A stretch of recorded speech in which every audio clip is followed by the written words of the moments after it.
any questions from any of the speakers? I do. Yes. Thank you for 3 wonderful talks. I cannot agree more on the power of these lived experiences of people who may have suffered from overdiagnosis. Not to polarize anymore, but I think a lot of the stories on the early detection side are based in these narratives, maybe motivated by grief or loss. And I would love for our community to have a collection of lived experiences to tell the counter narrative of people who have been overdiagnosed and perhaps can tell their story of why it is harmful, because I think that could help bridge that difference between the population data and add to it with these lived experiences. I know we in the room all have our own collection of a few, but if we can put it together and refer to these stories, I think that could be quite powerful. So just a reaction and a suggestion for the community. Thank you. Thank you very much. Did anybody want to come in on that? Yes, I agree. That's an excellent idea. I suppose the challenge is that very few people identify as overdiagnosed. I'm aware that I'm quite unique in that. And in research, we tend to agree it's not ethical to tell people that they've possibly or probably been overdiagnosed. So yeah, if such a thing were possible, I think that's a great idea. And perhaps with a kind of growing awareness of overdiagnosis, these communities will grow naturally. I do think one approach to it, because I agree, I mean, many people who have been overdiagnosed actually celebrate their cure, right? We see this all the time, where people who we think we've harmed, they are survivors, and they celebrate that, and I agree. It is, unethical to sort of change their story for them. But I've actually found it very powerful just in my clinical work, where I can take a step back and sometimes look at people's stories over years and see the harm, often that I've done to them or that medicine has done to them, and anonymize and sort of decontextualize that, and write that almost as a narrative. And I've been surprised in putting those stories out there of the number of patients who've reached out and sort of, boy, I recognize that story, and that describes something to me that I hadn't really noticed. Is that impactful? I don't know. But I think it is a place that our sort of storytelling, to go back to Dr. Heath's lecture yesterday, might be powerful. No, it's fine. Okay, great. We have another question over here. Thank you. An insight came to me at Park Run, so I would suggest you all take it up. 3 questions. Adam, can we have alternative proverbs about fools and their money being soon parted, look a gift horse in the mouth, and let sleeping dogs lie? Elspeth, I'm a surgeon. We cut or don't cut, so I'm very binary, and I wonder if the spectrum of use, appropriate use, overuse, misuse, and abuse would be helpful. I challenge you about this because I think we need to call abuse out, which is what I think is going on in Sweden with children. And I just wonder if spectrums might help us, and whether the drama triangle of the perpetrator, victim, and rescuer will be helpful in this sphere, because that's my questions to the 3 of you. I'll start, just since I'm holding the mic, with why the hell didn't I call you when I was doing the talk? I actually had a slide of good proverbs, and I didn't really know how to use them, but boy, that's right. And they're probably great tools to sort of come back that okay, here's how you may react to this, but here's something else that we learned, and this works well. Those are great thoughts. And I now will call you as I'm working on every talk in the future. Thank you, Susan. Yes, to respond to your comment about overdiagnosis as a form of abuse, I think for me, my interest is less in whether it's accurate to call it abuse and more whether it's useful, productive, and in what context to whom to call it abuse. What does it do to use that word? And yeah, perhaps there are instances in which we want to shut down the conversation, and we can do that by saying this is abuse and it needs to end. But I think often the reality is more nuanced. And I know you say surgeons cut or not cut, but you know, is it that simple? Because can we do some kind of watchful waiting beforehand? Can we, you know, like there is a little bit. There are some other options there. So yeah, that is my challenge back to you.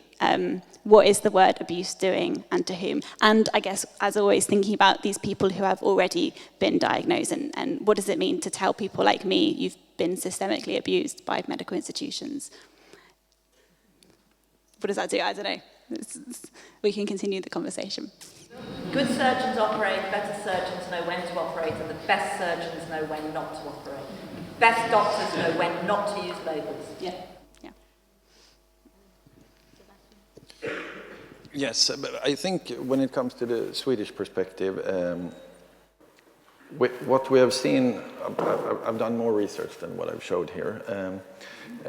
What we have also seen is that the same level of symptomatology today is perceived as 50 to 60 to 70% more disabling. So we also have a context, something has changed around. Maybe we put more emphasis on being social. Maybe we put more emphasis on being able to give verbal presentations. Maybe we put more emphasis on cooperation, which is happening in schools. And of course, if you think of it, as I do, that everything is on a continuum. The threshold for what is disabling changes quite a lot. And I do not think that an autism diagnosis or an ADHD diagnosis is the answer. In my clinic, I sit down with the older patients, the 10, the 12, the 13, the 14, the 15-year-olds, and we do a functional assessment instead. Okay, this is your problem. You have a hard time hanging out with your friends. After that, you need to rest for quite a while, or you need your stuff to be organized. You can't be around these sensoric inputs. And then we make a plan. And if that doesn't work out for a year or two, then it's a diagnosis. Yeah. Thank you. I think we had a question over here, yeah? I'm John Brodersen from Copenhagen. Some of you listened to me yesterday. And there's a bridge, I don't know if you have seen this area, the bridge between Sebastian and me, because Sebastian, he is in Malmö in Sweden. However, I'm puzzled by how you can work the way you're doing, because I did some exploration around the legal rights to do de-diagnosing. And as you are saying, I also regard everything that is going on a continuum, and it's about thresholds. It doesn't matter if it's cancer, hypertension, or mental suffering. But I couldn't find out the legislation in EU and in Denmark. So I'm super curious about how did you get acceptance of your research project about talking to these old people with ADHD and ASD diagnosis, and how were you able to be accepted to de-diagnose? Because when I have a patient and I remove the antihypertension drug and the pressure stays under a certain threshold, I can, as a GP, de-diagnose people with that diagnosis. That's not a problem. I mean, that's biomedicine. Everyone accepts that. But I can't take away ASD or ADHD in Denmark. So how could you elaborate on that?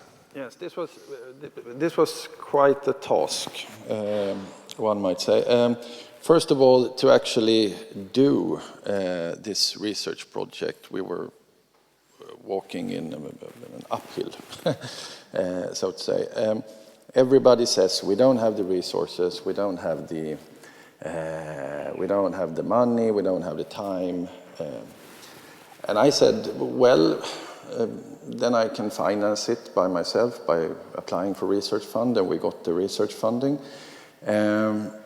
And to get the people that wanted to be de-diagnosed was not a problem. I think I got 1,000 emails within 3 or 4 months from people all over Sweden who didn't want to keep them, and actually a couple from Denmark as well, who didn't want to keep their diagnosis. So there are 2 ways to get rid of a diagnosis. First is that you ask for a complete destroyal of your medical records. And we don't recommend that at all, because we think of people on a continuum, but we also think of people in different situations, and life situations can change. And if you get in a situation when there is a lot of strain, the symptoms might occur again. So it's a very delicate process of explaining this to the individuals that wants to get rid of their diagnosis. And it's also a very delicate situation to explain that they will get rid of all their support that they have. And this was not a problem at all with our group, because nobody had any support and hadn't had it for a couple of years.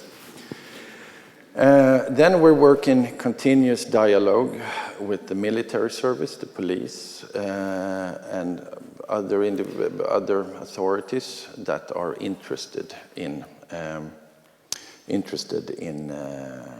where people want to work, where these people want to work. And they have decided to change the rules and regulations due to the discussions we have had with them. So that's a great triumph, we think, and we hope. And then I told you we had this personal identification number throughout all the Scandinavian countries and Sweden as well. And we have a patient registry. All individuals are included in it. And there it will always say that you have an autism or an ADHD diagnosis, because that cannot be removed. On the other hand, we can write in big capital letters in their national medical journals that they today do not fulfill the criteria for autism and or ADHD. And I just want to say also that if you go back 15, 20 years ago, routine follow-ups were routine in psychiatry. There are documents from the 60s and 70s that you need to do regular assessments to see if these individuals still fulfill the criteria. Somehow that has been forgotten, and you think that it's a lifelong disorders. But if you look on the subheading, it's called neurodevelopmental disorders, at least indicating that there is some developmental thing going on. Yeah. Thank you very much. Question over there, yeah. Elspeth, you said something which intrigued me as a GP. You said that it's considered unethical to tell people that they might have been overdiagnosed. Could you explain a bit more about that, please? Yeah, so I was referring to research studies. So there's a little bit of work done with people who identify as overdiagnosed with cancer. And when these studies are happening, people obviously have to discuss how are we going to recruit the participants. Yeah, I think the ethical consensus on that is that we have to find people who already identify as overdiagnosed, and we do that by, there are some kind of support groups on Facebook and like different patient networks that we can access, particularly in DCIS and prostate cancer, not so much in melanoma yet anyway. But yeah, the ethical position in research anyway is that we wouldn't go into a cancer support group and say, hey, X percentage of you were probably diagnosed and treated unnecessarily. Would you like to talk to us? So I would argue that, or at least my experience was that being told that I was diagnosed and treated for melanoma unnecessarily was a traumatic experience, and there was no support provided for that whatsoever. I think all of this is very ambivalent. I think there are harms and benefits to providing all of this information, and it's not that I don't think we should tell people about overdiagnosis. I actually think we should. But if we're going to do that, we need to think carefully about the kinds of support that we might need to provide people, because as soon as you identify as overdiagnosed, you're out of place in the cancer world. You're probably out of place with your family and friends who think you're insane because they've never heard of overdiagnosis and think you've lost the plot. So if we're going to do that, the support is the bit that matters to me. But the conclusion thus far in the research world is just that we won't do that. I think it's interesting because I have the same sort of conflict as you, is that we're so trained to admit medical errors, right? Which is what a lot of this is. And so clinically, on sort of a doctor-patient level, I feel like as part of what we do, you know, as believers, as the tinfoil hat crowd, you know, it's important to talk about that one-on-one, but it's a very different place for a researcher coming from the outside, I would assume. I think maybe it's a slightly different context to medical errors, because the overdiagnosis stuff is about probabilities. Like, there is a chance that my melanoma was going to metastasize and kill, so maybe I did benefit. So it's slightly grayer, I think. And obviously the ethics are so different once the person has already been diagnosed versus as part of the investigation and diagnosis process. We have one over here. Oh, hi there. This is Angela. I'm an internist from Vancouver, Canada. Thank you for excellent presentations. I was very curious about the group who wanted to get delabeled from ASD, ADHD with respect to the medication part. Like, so the group who wanted to not continue on with the diagnosis of ADHD, what were their feelings towards continuing the medication of ADHD versus not? Because I know we get a lot of people in Canada who want to continue taking the medication and see a value in continuing the label for that. So I'm curious how that played out in Sweden. Very easy answer. None of them were on any medication whatsoever. So this is a highly selective group. It's probably not representative for everybody that wants to get rid of their diagnosis. But one inclusion criteria was actually that they couldn't have had any medication for the last year. Yeah. Over here. Just wait to get to the mic to you.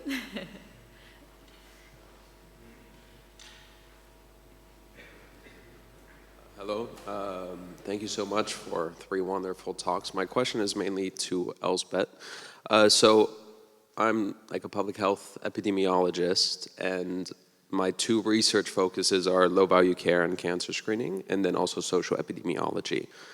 And so in relation to what you discussed about inequities in cancer, one kind of dilemma or problem that I face, I guess intellectually in a way, is that oftentimes I see early detection tests of cancer, like multi-cancer detection tests and screening at earlier ages being heralded as ways in which we can reduce cancer inequities. And I have a difficult time navigating arguments to say that, you know, that is simply not true. If anything, if we roll out these tests, they will just increase harm in also marginalized communities, not just high income or high educated communities. So I don't know if you had any thoughts on that or suggestions. I mean, I think I come up against exactly the same struggle, in which the kind of tech solutionist type means that the narrative is so much that solutions will help all of the problems, including the inequalities problem. But naturally, I think the evidence does suggest it might make it all worse. I'm not sure that I have anything insightful to add, but we should talk more and find solutions together. Anybody else have thoughts on that on the panel? No? Thank you. Any other questions from the room? Any last questions? I'm just making sure I don't miss any over on this side. I think we had one maybe. Sorry, I'm probably not standing. Just might not be able to see personally, just go on. 3 great talks, thank you very much. I'm Ellen Wright from London. My question and comment was to Professor Lundström. First, a comment. I was totally fascinated by the fact that in Sweden it seems you're excluded from this whole raft of professions if you have an ADHD autism diagnosis. I'm not sure that it's the same situation in the UK, and in fact I think the Royal College of GPs, which I'm a member of, bends over backwards to help neurodivergent people pass their fellowship examination, their membership examination. So it's a different situation here. And it just reminds me about how political this diagnosis is. And in fact, in the UK, we recently had a whole furore when the current government tried to reduce the level of support payments, the personal independence payments, to people with a variety of disabilities, of which this is one. So I think that's extremely interesting, the whole difference in the situation. My question is also, it was referred to by John Broderson, the great show, The Bridge Between Your Two Countries. I watched that and I loved it. But I seem to remember the detective. Most people agreed that she was definitely on the spectrum, so I wondered how she got her job, and if you could comment on that.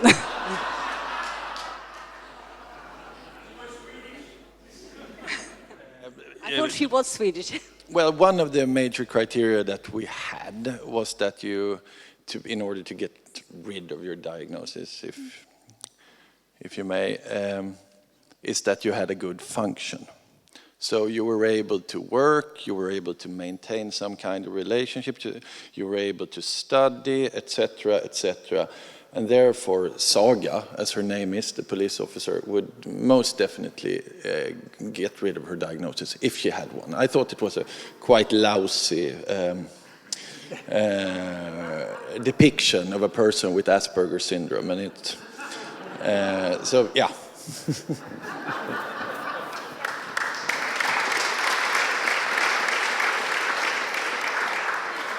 We have another question over here. Yeah. Hi, my name is Christian Javnik. I'm from Denmark. Thank you for 3 wonderful speeches. Elspeth, I was really inspired by your idea about alternatives. It's also some thoughts I've had myself, like we're preventing overdiagnosis. We are focusing on preventing harm, but very little on doing good. My question to all 3 of you is that is medical professionals a part of the doing good? Should we focus on how we do good, or should our primary objective be to, people we don't think or afraid we will harm, keep them out of practice, keep them out of medicine, or should we provide them something? Like, can we be a part of the solution, or is the solution to not try to do anything for them?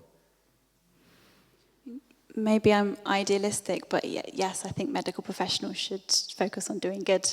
And I guess my interest is in how we communicate these complex problems that we're talking about more broadly. And I think offering alternatives has to be part of selling that message. Otherwise, it's just confrontative and not inspiring at all. I'm sure you guys have more to add.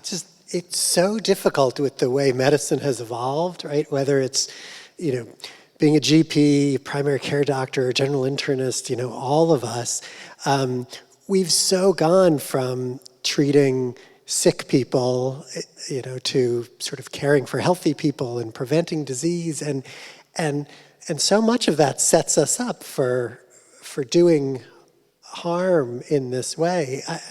I often feel like the best way to avoid doing harm is just not to see people, right? And that's like a terrible solution, but I think it is pushing back to having, our GPs and primary care physicians really figuring out a way to focus on caring for the vast number of people who are actually sick, many of whom, don't see us for all sorts of reasons, or, maybe for being more involved in tackling the causes of those illnesses.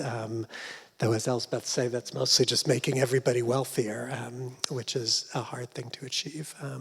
So I don't know. I'm feeling very pessimistic this morning with all my comments, but. We have one last a quick question and a quick answer, if that's okay. Yeah. Harry, also internist from Vancouver. I just wondered, to me, the ADHD epidemic is also a political problem, and I wonder if any of the speakers or anyone else here is aware of a constructive political response to it by governments or elected representatives. I think it's completely out of our control as physicians or psychologists or psychiatrists. I'll obviously pass on that question. No, I do not have a response to your government. But we can talk about it in the break. I've been involved with quite a lot of policy things, so yeah. Great. Lovely. That was a quick question, quick answer, just as I asked, and I think we are now at a coffee break. If you have more questions, and I'm sure you all do, please do take them into the coffee break, and it's lovely to see you.